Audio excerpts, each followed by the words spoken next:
So, may sakit tong manok ko and I think coryza ito. Hindi tayo eksperto pero ito ay based on my own experience. Here are the tips na ginawa ko.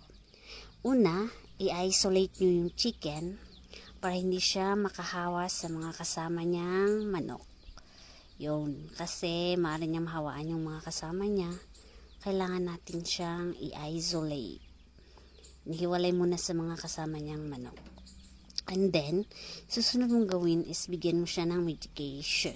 Bigyan mo siya ng gamot.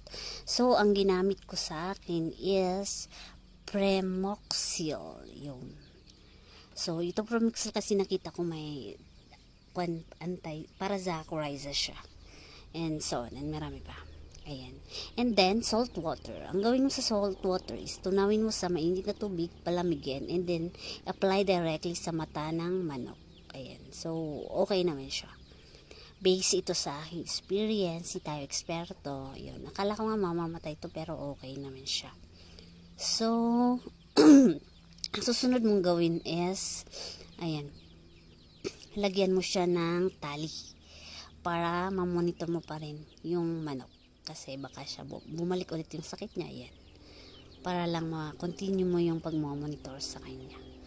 So, thank you. Thank you.